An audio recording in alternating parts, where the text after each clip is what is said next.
This is an I Am Listening exclusive podcast. So if we want to get something done like a cycle path, we've got to get the highways department, which is in the county council, to design it. Even if we're funding it, they may not have the resources to put into that. So sometimes things are held up just by the structure of local government, and that needs to be kind of unpicked to get stuff to happen. That's one of the major frustrations that we have. Welcome back to Season 2 of the Tread Lightly podcast. If you thought Season 1 was just about recycling, hugging trees, think again, because this time we're taking things up a notch, talking about everything from how community shapes our planet to why faith might just have something to say about the environment, and even digging into the quirks of human behaviour. I think we all realise quite quickly that the environmental conversation is way too big to keep simple. So we're diving in head first to the deep end. Buckle in, because this season we're going to get real. Let's go. Let's do this. Hello and welcome back to this episode where Liz and I sit down and have a cuppa with the boss man that is Andrew Mellen, the leader of Mid Suffolk District Council, the council that has been under the Green Party majority control since the 2023 election with, drumroll please, 24 Green elected councillors. We chat to him and hear about how they've made changes to the way that they run, things that are going well, and also chat to him about some of the challenges that they face. It has been a really interesting episode, and we really hope that you can take some inspiration and some hope from his message. Hello and welcome back to this wonderful episode where we are joined by Andrew Mellen, who is going to introduce himself, because I do not want to steal his thunder, because he has an exciting intro to tell you who he is. Hello. So, my name's Andy Mellen. I am the leader of Mid Suffolk District Council, and we are the only council in the UK, in fact, the only one in the world, I think, at the moment, that's got a Green Party majority. Wow. So there's quite a few councils that have Greens as part of the administration, but we're the only ones with an outright majority. In fact, a super majority, which people are talking about a lot at the moment. Talk to me about the super majority. What does that mean?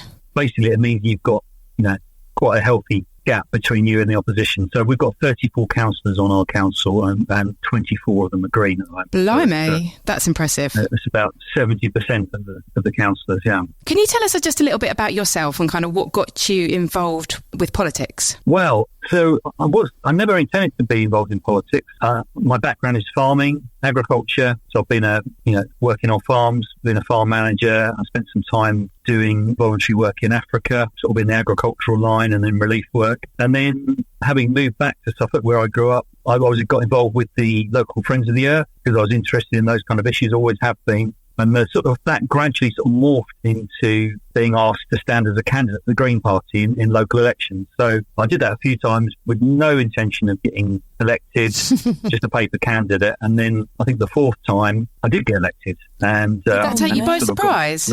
Did you have a feeling the fourth time was going to be lucky, or did that take you by surprise? Yeah, things were just sort of flowing my way gradually. So I came second every time. And then I think the fourth time, the boundaries had changed a little bit and it was in my favour, and the existing councillor was standing down, and it just all came together. Who did you take over from, if you don't mind me asking? Well, like many of our seats here, pretty much all of our seats have been taken from the Conservatives. So we had quite a long-standing Conservative who stood down, and I took his seat. Wowzers.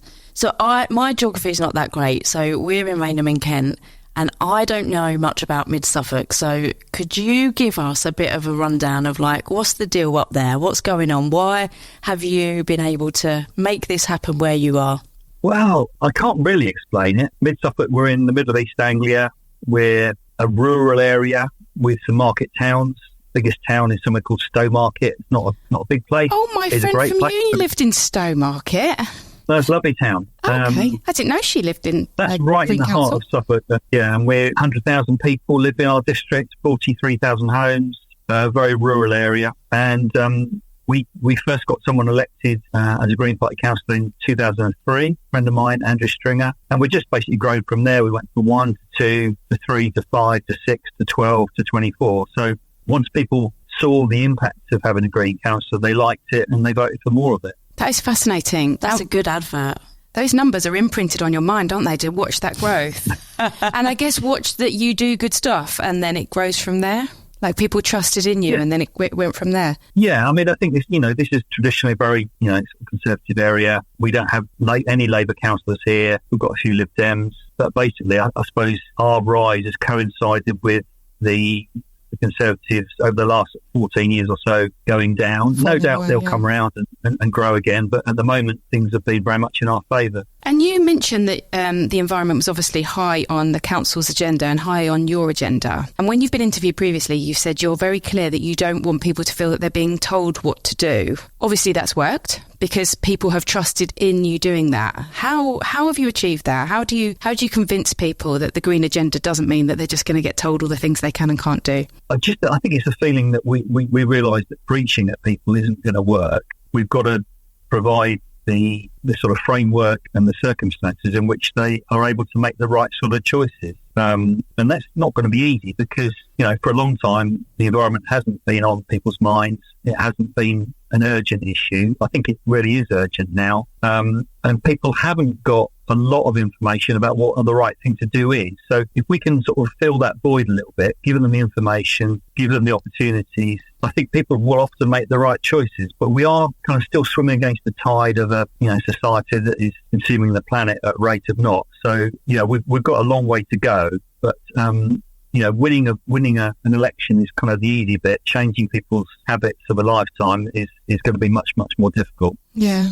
Do you know what? One of the things that we love doing is speaking to people from all over the country and just learning from them and hearing about their experiences and kind of seeing the things that have worked for them, the things that have not worked for them, and recognising that not every each community is distinct on their own. There isn't, any one community that is the same, but just being able to learn from each other and kind of have these conversations has been really fruitful definitely for us, and then being able to share that through this podcast with people that live in Rainham. And one of the conversations that we have a lot is around public transport. And correct me if I'm wrong, but you've got responsibility for your bus services in the district, and you're keen to work on public transport schemes. Is that right? That's not quite right. We basically, the responsibility for bus services sits with the county council, right? But they are basically strapped for cash. Like a lot of county councils, they have huge demands on their resources. So it's a case of us almost having to sort of move into that space to sort of kind of backfill what they used to do. And of course, the whole kind of commercial bus sector really took a knock during COVID. People were told, there's this disease around. If you sit on a bus with someone, you could die. So unsurprisingly, it really kind of killed off a lot of the sort of services that were just about commercial. But yeah, we are moving into that space. We've been able to put around I think £600,000 worth of funding into community transport. That's just gone out to tender fairly recently, and we're just waiting for the final sort of procedure before we allocate that money and hopefully get some new services on the road. But I think we had to sort of move beyond the traditional kind of bus service and look at other models, whether it's demand responsive transport or community initiatives, because I think there's a whole load of different ways this could happen other than the sort of traditional bus service that we've all got used to in the past. And do you think that's because you're rural? Because thinking about the challenges that we've had locally trying to encourage public transport, trying to get our buses, we've got a very dirty fleet, and trying to get people to recognise that actually the fleet is old and quite polluting in itself. There just doesn't seem a huge appetite for improving local bus services around here. But we're quite a linear town, so the 5 towns where we live are estuarial towns, so they don't have a town centre as such, which feels as though it could be potentially a limiting factor that you don't have a town centre and then bus services that go out with it. But I guess you've got different challenges because you're so rural. Yeah, and the trouble is, once the service goes, then it almost becomes, anyone who lives out in the countryside like I do, you've almost got to have a car to sort of survive out here. People cycle, people walk, but if you're going to go to the supermarket or the doctors or kind of access services, you've got to be able to get there, in all weathers. So it becomes almost a default that you've got to have a car. And once you're used to driving around in a car, why would you necessarily go back to the bus? Jump on a bus, yeah.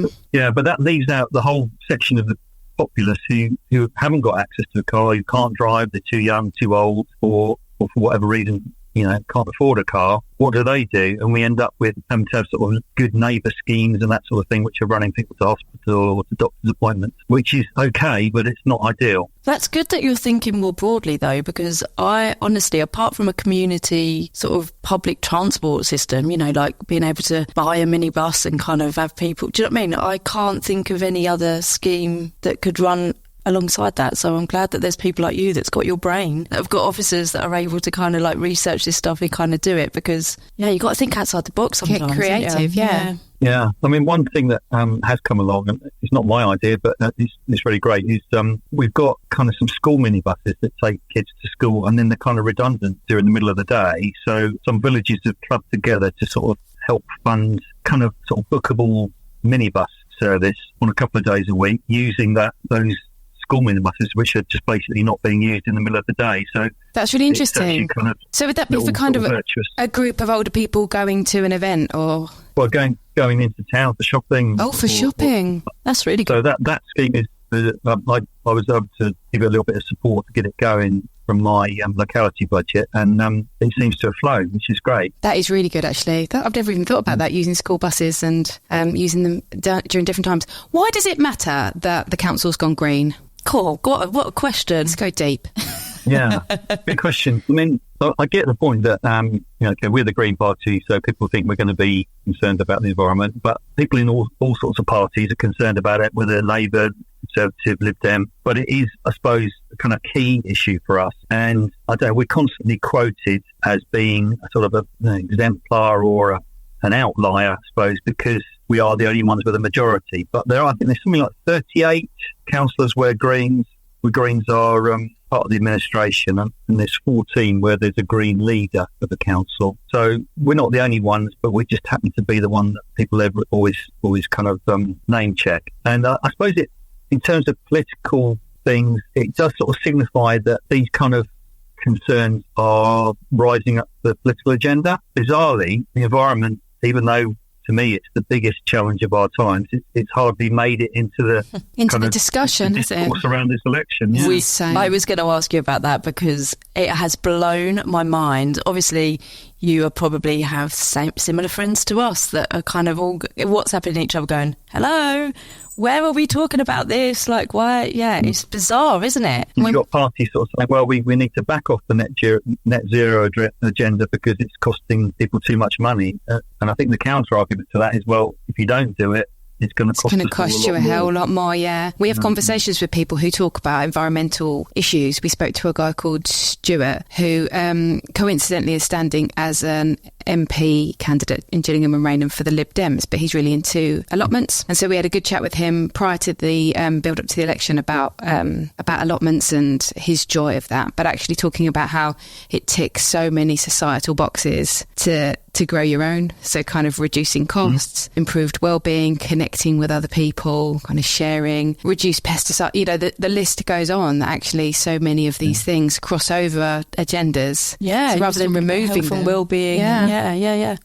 Yeah, that's what we call co-benefits, isn't it? I think of you do one good thing and it leads on to lots of others. But rather than removing it, why are we not just driving it into everything? Because it seems to be the environmental box tick so many other elements of society, which is why it's so interesting to view an entire society, entire community, mid-Suffolk, through the lens of environmentalism. And that's why I think it's really interesting to see that you've grown in popularity by seeing the benefits of that, rather than feeling like it's judging and levelling out. People are benefiting from it. Now, the problem is, I mean, we've been voted in a year ago. We've already got to deliver in this term, otherwise, people will sort of wonder what the point of voting Green was. So we've actually got to kind of make sure that we get some of this stuff done.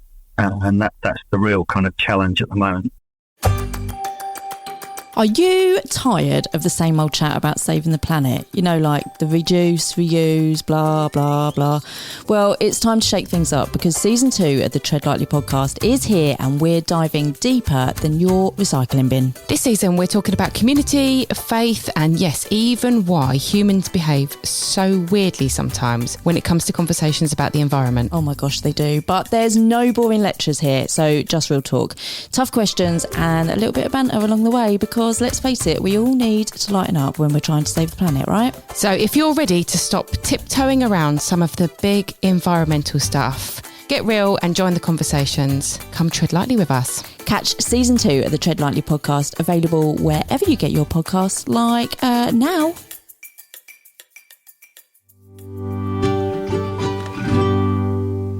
One of my absolute joys of doing this podcast is I love to hear and ask the questions around, give me your good success stories since your time in office. Like, are there stories that stick out in your head?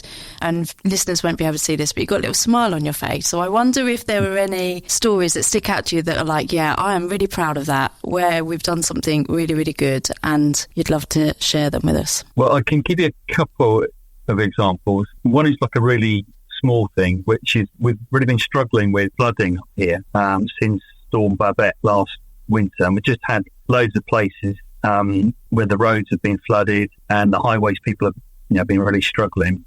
And so yesterday I was out trying to deal with a couple of persistent flooding spots. And just by digging around and poking around in the ditches and looking for pipes, I managed to solve two things which have been annoying me for months and annoying drivers and annoying people. And I managed to get the water away. So I was really pleased with myself about that. And that's just, a local councillor doing the stuff in his ward. But in terms of kind of the wider Green administration, I think the thing I'm really pleased about is that we've sort of changed the tone of debate at the council. And that's partly because we've got this big majority. So previous to that, we were a hung council and it was all sort of neck and neck. But we could have taken all the different roles in the council, all the different chairs of the committee and kept them all for ourselves because we've got a majority. But we chose not to do that. We chose to share some of these out with the other parties, the Conservatives and the Lib Dem. Wow, that's impressive. And just try and be a bit more collegiate and, valuing everyone's contribution, whatever party they're in. So I think that's quite a substantial change and slightly wrong-footed our opposition colleagues initially. But I'm really proud that we did it. It was just the right thing to do. And hopefully over the longer term, that means that we get a kind of contribution from everyone to the work of the council, whether it's in debate in the chamber or, doing stuff in their wards or sitting on a committee. And I think it's quite a healthy thing, really. That is so healthy. I am literally...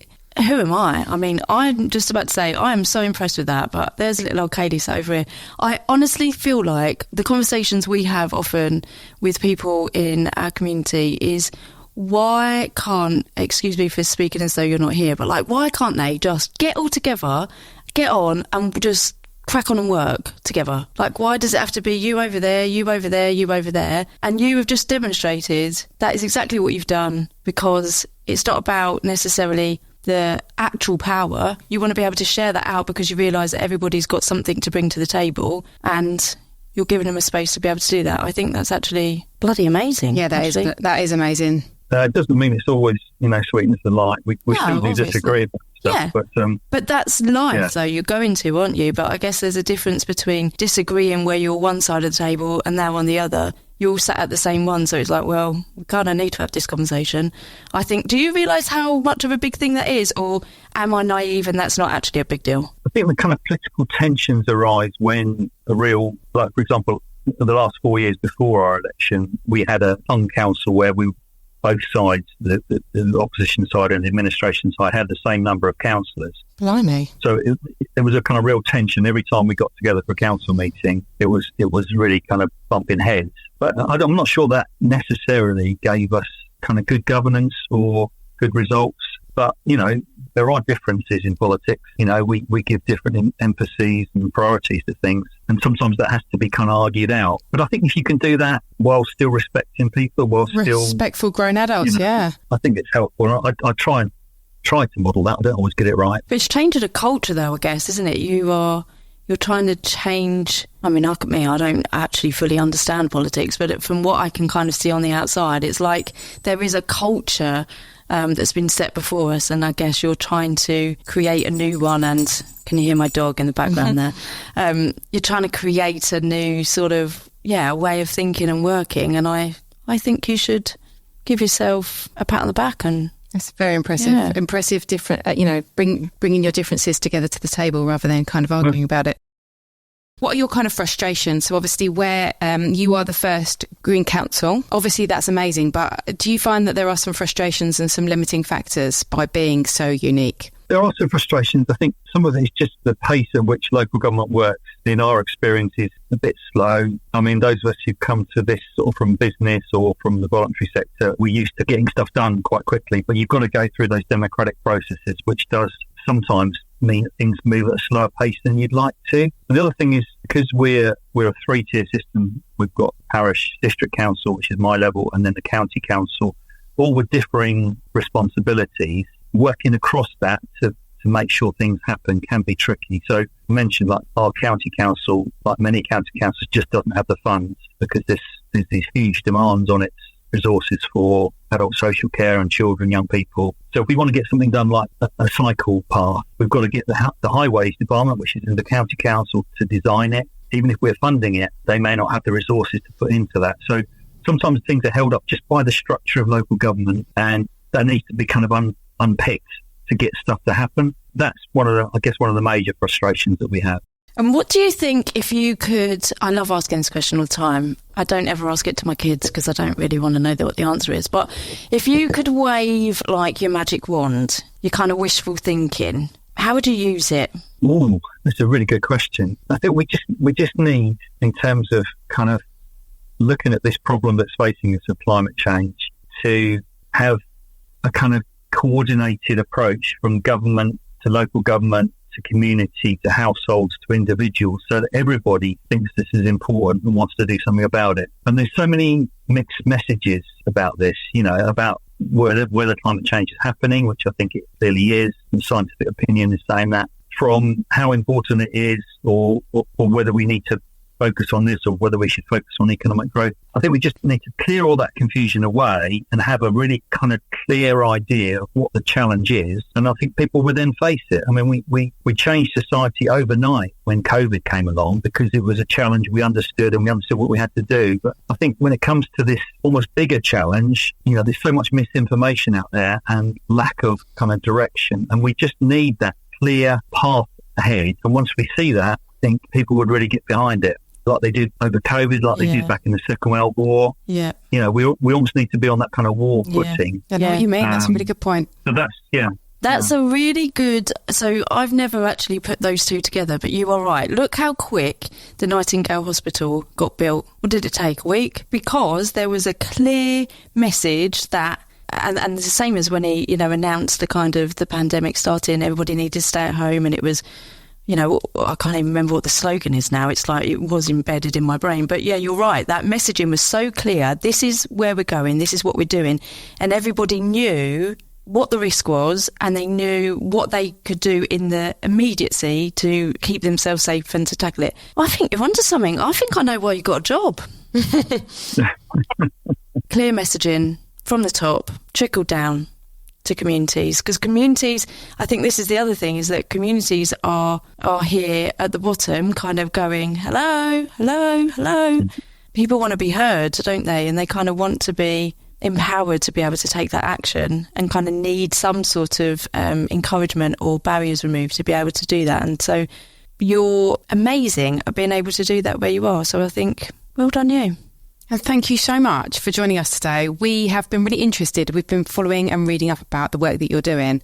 So excited that you are heading it up, and we're going to just watch on over the next year or so just to see what kind of initiatives you guys bring together and how you speak and how you talk about the work that you're doing as well, and the kind of the place that comes from. So thank you so much for joining us. And if we're ever in your area, can we pop in for a cuppa? Absolutely. There's always tea and cake here. Yes. You're very welcome. Oh, well, if there's cake, we're coming tomorrow. Thank you so very much. Thank you, Andy. Thank you. That's it for today's episode of the Tread Lightly podcast. We hope you enjoyed the conversation, and maybe, like Kaylee and myself, even picked up a new perspective along the way. If you did, do not keep it to yourself. You need to give us a like, rate the podcast, and share it with somebody who needs to hear it. And of course, follow us on all of our social media, which is hilarious because we are on LinkedIn, TikTok, oh my gosh, Facebook and Instagram. And you can also stay in the loop for more episodes and updates. Thank you so much for listening, and as always, keep treading lightly. This has been an I Am Listening exclusive podcast. For more information, head over to our website, im-listening.co.uk.